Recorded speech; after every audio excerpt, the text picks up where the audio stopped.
राहुल गांधी के लंदन वाले बयान पर बीजेपी की स्ट्राइक लगातार जारी है। आज संबित पात्रा मीडिया के सामने आए और राहुल गांधी को मौजूदा सियासत का मीर जाफर बताया। सीधा बोले कि राहुल को माफी मांगनी ही पड़ेगी। वहीं राहुल 24 के सेमीफाइनल के लिए मैदान में फाइनली उतर गए हैं। सारे सर्वे कहते हैं कि सारे एक्सपर्ट्स कहते हैं कि अगले 9 महीने में राहुल अगर कोई एक चुनाव जीत सकते हैं तो यही चुनाव है। मोदी विरोधी नेताओं ने राहुल गांधी को एक चैलेंज दिया है, कम से कम एक चुनाव तो जीत कर दिखाओ। अक्सर ऐसा होता है कि राहुल किसी राज्य में चुनाव अनाउंस हो जाने के बाद ही पहुंचते हैं। इस बार वो पहले पहुंच गए हैं। राहुल गांधी में कितना दम है? क्या ममता बनर्जी, अरविंद केजरीवाल, केसीआर और नीतीश कुमार से कम है? और क्या इन सबको हराने का, सबको घेरने का प्लान नरेंद्र मोदी के पास तैयार है? इसी पर देखिए हमारी एक खास रिपोर्ट।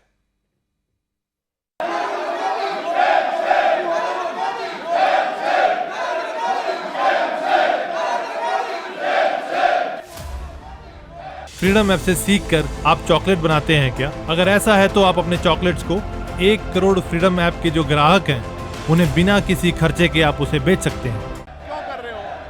ये नारेबाजी के लिए सदक नहीं है कि कार्रवाई 2 बजे तक की स्थगित की जाती है।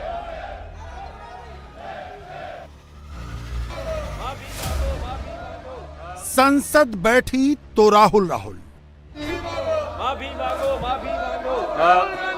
चेयरमैन सर, संसद ठप हुई तो भी राहुल इसे आज की संशोधित कार्यसूची में क्रम संख्या 13 पर मेरे नाम के सम्मुख अंकित दस्तावेज की एक प्रति। सड़क पर भी राहुल गांधी माफी मांगो, राहुल गांधी माफी मांगो। बीजेपी की टाइमलाइन पर राहुल बीजेपी के कार्टून्स में भी राहुल, मोदी के मंत्रियों की जबान पर भी Rahul. You should apologize categorically, unequivocally. An apology doesn't come in the form of मैंने ये नहीं कहा, मेरी आपने ये समझ लिया, मैं कह कुछ और रहा था, etc. etc. उनको आकर के माफी मांगने में कौन सा शर्म की बात है? उसने गलत काम किया, गलत बयान किया है, लेकिन ये लोग परिवारवाद, वंशवाद और भ्रष्टाचार के जाल में फंसे हुए। ये नाक साफ है, नाक साफ। इनको जनता खदेड़ करके और देश से बाहर भेजेगी। अगर वो माफी नहीं मांगते हैं तो मेरे जैसा लोग तो उन्हें कभी माफ नहीं करेगा। उनको मालूम है कि वो टुकड़े टुकड़े गैंग टूल किट के इशारे पर ये काम किया। बीजेपी अध्यक्ष भी बोले राहुल उन्होंने प्रजातंत्र की हर मर्यादाएं लांघ दी। क्या बीजेपी ही राहुल गांधी को हीरो बना रही है?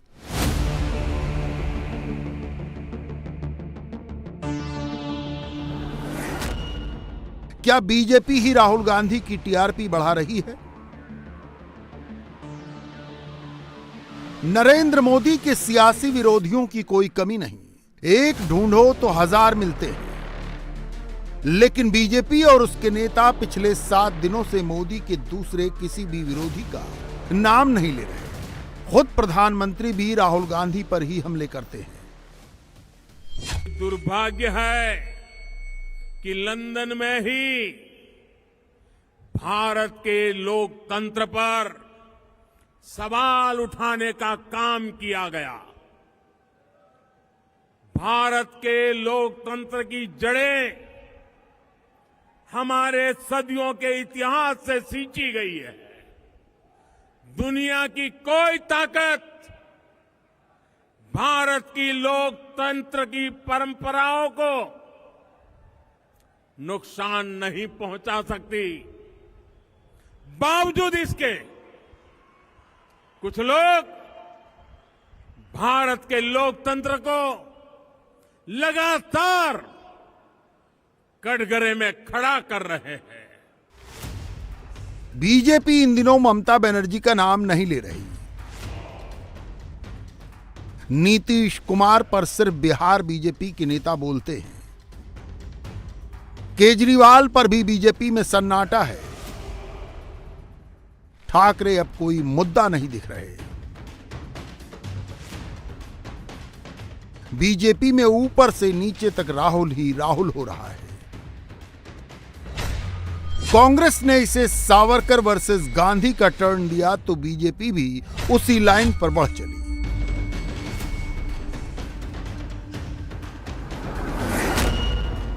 क्या मोदी ने 24 के लिए अपना विरोधी नंबर 1 सेलेक्ट कर लिया है?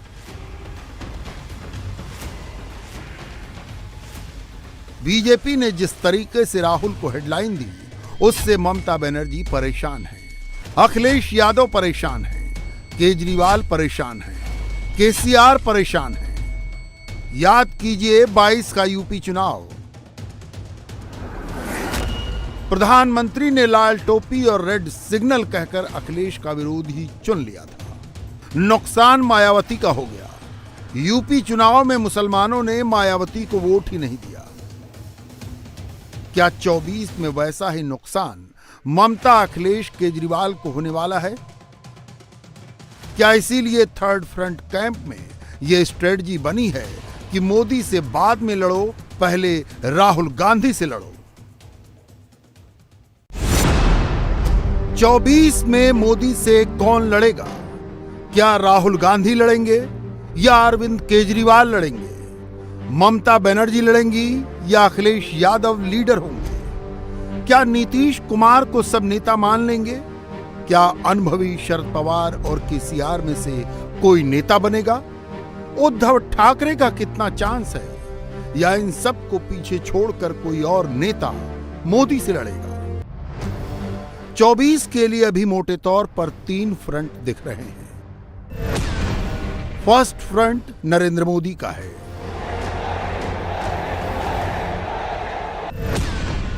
सेकेंड फ्रंट राहुल गांधी का है और थर्ड फ्रंट में कई नेता एक दूसरे से होड़ कर रहे हैं। फर्स्ट फ्रंट में कोई कंफ्यूजन नहीं है।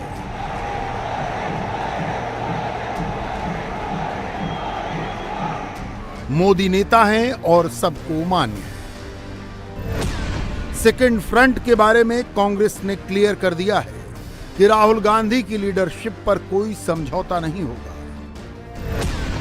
बचा थर्ड फ्रंट तो वहां हलचल सबसे ज्यादा तेज है, लीडरशिप का झगड़ा सबसे तीखा है। थर्ड फ्रंट की फ्रंट रनर ममता बनर्जी के एक बयान ने कोलकाता से दिल्ली तक पॉलिटिकल पारा हाई कर दिया है। क्या राहुल को प्रमोट करने के लिए संसद ठप की जा रही है? कांग्रेस के प्राइम मिनिस्ट्रियल कैंडिडेट पर अब तक का सबसे तीखा हमला नरेंद्र मोदी की पार्टी की ओर से नहीं हुआ। 24 के चुनाव में कांग्रेस की उम्मीद को खारिज करने में सबसे आगे हैं ममता बनर्जी। बंगाल की 42 लोकसभा सीटों के दम पर दीदी राहुल की उम्मीदवारी का दम निकाल रही हैं। ममता बनर्जी ने वो कह दिया जिसे जानते तो सब हैं लेकिन कहने में संकोच करते हैं। दीदी ने साफ साफ कह दिया कि अगर राहुल विपक्ष के लीडर बने रहे तो मोदी को कोई हरा नहीं पाएगा। राहुल को टारगेट करने में ममता बनर्जी का क्या फायदा है, यह आपको थोड़ी देर में बताते हैं। सबसे पहले आपको सुनाते हैं दीदी का वो बयान जिसका ऑडियो तो है लेकिन वीडियो नहीं है, क्योंकि दीदी ने ये बात अपने कार्यकर्ताओं से फोन लाइन पर कही। आज के दीर्घदिन ধরে আমি পার্লামেন্টে একবার দেখো রাহুল গান্ধী সুবিধা করার জন্য কি নেতা দেখো রাহুল গান্ধীর মুখটা থাকলে মোদিকে কেউ অন্য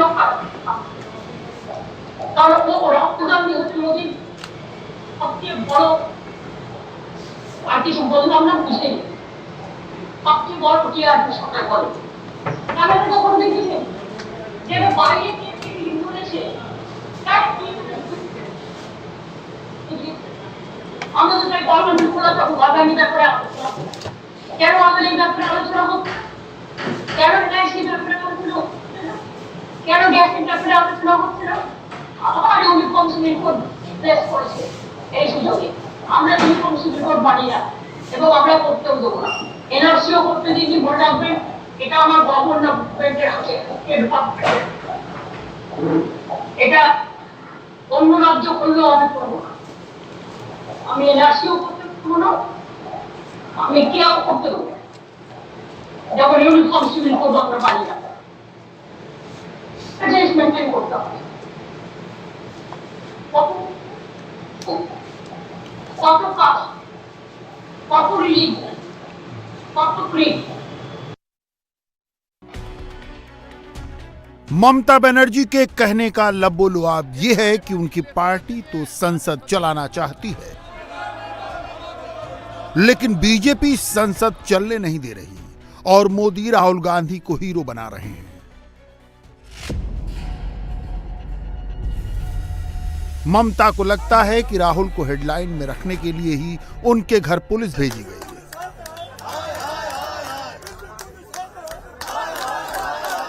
राहुल को हेडलाइन में रखने के लिए ही लंदन में दिए गए उनके बयान पर संसद ठप की गई। मोदी जी खूब कोशिश करो हमें मट्टी में दबाने की, लेकिन हम बीज है बार बार उगते रहते हैं। कांग्रेस अध्यक्ष मल्लिकार्जुन खड़गे के चैम्बर में विपक्षी दलों की मीटिंग हुई तो उसमें कांग्रेस समेत 15 दल आए। केजरीवाल का नुमाइंदा आया, नीतीश और लालू का नुमाइंदा आया, लेकिन ममता की पार्टी का कोई नुमाइंदा ना तो मीटिंग में आया, न विपक्ष की साझा प्रेस कॉन्फ्रेंस में आया। ममता को जवाब देने के लिए अधीर रंजन चौधरी आगे आए। ममता बनर्जी जो कह रही है ना, ये मोदी की आदेश और निर्देश पे ही कह रही है, क्योंकि ममता बनर्जी बंगाल में भी साबित कर दिए हैं, बल्कि सारे हिंदुस्तान में ये साबित कर दिए हैं कि ममता और मोदी मतलब दीदी और मोदी में एक करार हुई है। ये करार की मकसद ये है कि कांग्रेस पार्टी और खासकर राहुल गांधी जी को किसी हालत में इनको तबाह करने का और इनकी छवि को धूमिल करने का हर संभव प्रयास किया जाना चाहिए, क्योंकि हिंदुस्तान में पहली बार मोदी जी नारा लगाए थे कि कांग्रेस मुक्त भारत। उस समय ये ममता बनर्जी सही रास्ते पे थे, लेकिन बाद में जब उनकी भतीजे को ईडी दफ्तर में बुलाई गई, उसके बाद उनके नारा बदल चुके हैं। ममता बनर्जी का गेम प्लान क्या है? 2014 में ममता ने बंगाल की 42 सीटों में से 34 सीटें हासिल की थीं। 2019 में ममता की सीटें घटकर 22 रह गईं।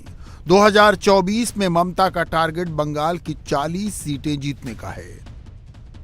1996 में एचडी देवगौड़ा की पार्टी के पास सिर्फ 46 सांसद थे, फिर भी वो प्रधानमंत्री बने।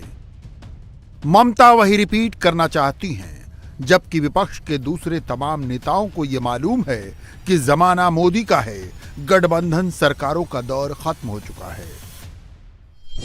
हम लोगों की कोशिश है कि सब लोग मिलजुल करके लड़े। ना हमको मुख्यमंत्री बनना है, ना इनको प्रधानमंत्री बनना है। हम जहां हैं वहां खुश हैं, इनके नेतृत्व में काम करने में खुशी है। तो इसलिए काम करने से मतलब है जनता के दिक्कत जो आ रही है, समस्या जो आ रही है, उसका समाधान करने से हम लोगों को मतलब है। बंगाल में कांग्रेस और लेफ्ट का अलायंस है। ये अलायंस मोदी की पार्टी से ज्यादा ममता की पार्टी को परेशान करता है। राहुल को टारगेट करके ममता बंगाल का मैदान साफ कर रही हैं। ममता वो गैप भी भरना चाहती हैं जो सोनिया गांधी ने खाली किया है। बीजेपी के बारे में सोचने की जरूरत नहीं है, आप ना सोचे।